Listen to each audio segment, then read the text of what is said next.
So here we are in Azure. Now, in order to go ahead and see how Azure Data Factory works in all resources, let's go ahead and create a new resource. So I can go ahead and search for Data Factory. So I'll go ahead and choose Data Factory over here.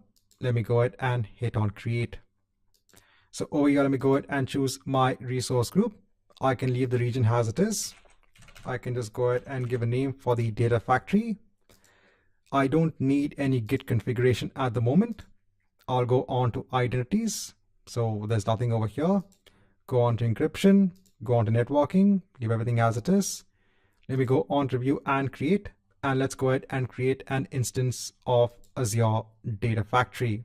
Let's come back once we have this in place. So once we have the resource of Azure Data Factory in place, let's go ahead on to the resource.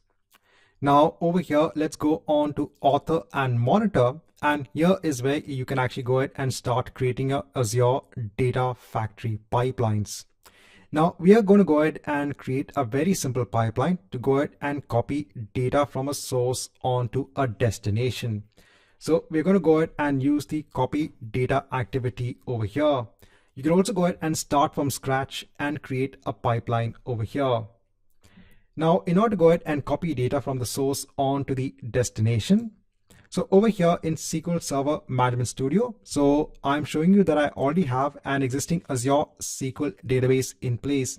Now, in this Azure SQL database, I have the AdventureWorks tables over here. So remember, when you go ahead and create an Azure SQL database, you have the option of installing that sample AdventureWorks database. Now I want to actually go ahead, if I go on to my SQL pool, so I want to go ahead and actually copy the customer table onto the tables in my data warehouse. Now, even though I already have a dimension customer table over here, still to showcase how you can actually go ahead and use Azure Data Factory to go ahead and copy data from the source onto the destination. Let's go ahead and see how to copy data from the customer table over here. So the name will be different. It will not be dim customer. We'll just keep the name as customer itself. Now I am not going to go ahead and copy all of the rows in the customer table. Instead, in my SQL data warehouse, I'm going to go ahead and create a customer table which just has a subset of the columns that is present in the actual customer table. So we can go ahead and just copy this. I'll go on to the Object Explorer. I'll go on to my SQL data warehouse. I'll right click and let me go ahead and execute a new query. Over here, let me go ahead and enter the create table statement. Let me go ahead and hit on execute. So now we have this table in place. Now let's go on to Azure Data Factory. Now in Azure Data Factory, let me go ahead and choose the copy data activity. So over here, we can go ahead and give a name for the pipeline. So over here, you're going to go ahead and have a wizard that will allow you to create an orchestration pipeline in Azure Data Factory. You can go ahead and run this once now, or you could also go ahead and run this based on a schedule. I'll go on to next. Now over here, you can see that we firstly have to go ahead and mention what is the source of our data and what is the destination for the data. Over here also, you'll see you have a lot of options when it comes to deciding on the data source. Now, since our data source is in Azure, we can go ahead and first of all create a new connection. Over here, let me go ahead and choose Azure. And since we have an Azure SQL database, let me go ahead and search for Azure SQL database and hit on continue. So over here, you can go ahead and give a name for this linked service. So there'll be a linked service component in Azure pipelines that will be used to link this pipeline onto that data source. Now over here, let me go ahead and scroll down and mention what is the Azure SQL database I want to use as my data source. So over here, let me go ahead and choose my subscription. I can go ahead and choose my server name. And over here, I can go ahead and choose my database. Over here, let me go ahead and add the authentication details. Let me go ahead and test the connection. So the connection is successful. Please ensure that if I just go back onto my SQL databases, if I go on to my Azure SQL database, and if I go on to the database server, please ensure that in the firewall settings, to ensure that this setting is enabled of allow Azure services and resources to access this particular server. This will ensure that the Azure Data Factory can actually go ahead and connect onto this database server. Now I'll go ahead and hit on create.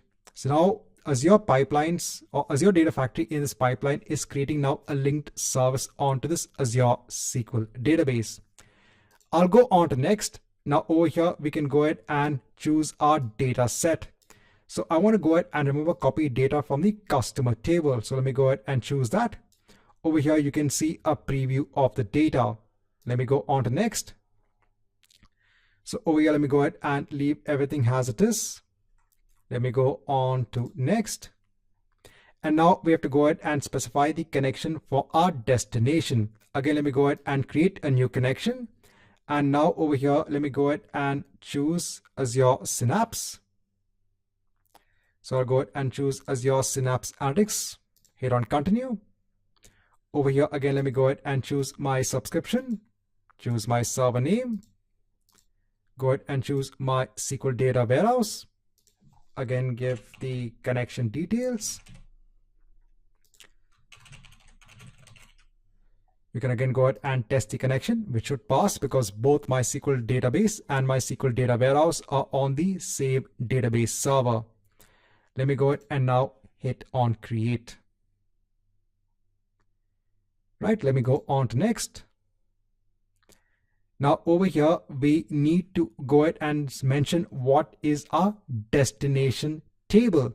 So over here, let me go ahead and use an existing table. So over here, let me go ahead and choose my customer table, which I just created earlier on. Now let me go ahead on to next. Now in the next screen, when it comes to the table mappings, so over here, it has detected that we have only 4 columns that need to be mapped onto our destination. Since our destination table only has 4 columns, it's going ahead and just mapping the 4 columns from the source onto the destination. Please note that the column mapping is important. You have to ensure that you map the columns from the source onto the destination. Let me go on to next. So over here, we can go ahead and actually have some other settings when it comes to the data movement. Now, when it comes to copying onto a SQL data warehouse, we have to go ahead and specify something known as a storage account, which is used for having a staging environment for the data that needs to be copied onto the SQL data warehouse. So now over here, we need to have a linked service onto a storage account. So let me go ahead and hit on new. So I want to go ahead and create a new service onto a storage account. So over here, I should be able to see that I have many storage accounts in place. Let me go ahead and choose a storage account. You can go ahead and hit on test connection. So that is also fine. I'll go ahead and hit on create. Right, so we have that also in place. We can go on to next. So over here, you can go ahead and see a summary of the pipeline itself.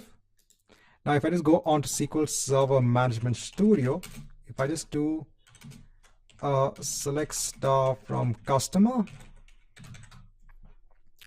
So currently I don't have any data in place. So let's go ahead on to next.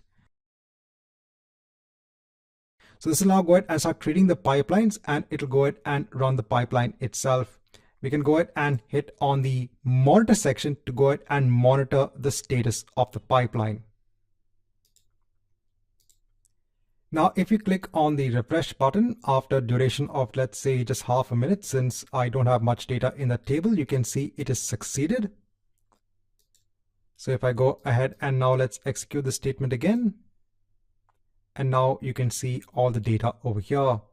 So the data has been copied using Azure Data Factory very easily and very fast. from the table in our Azure SQL database onto our data warehouse.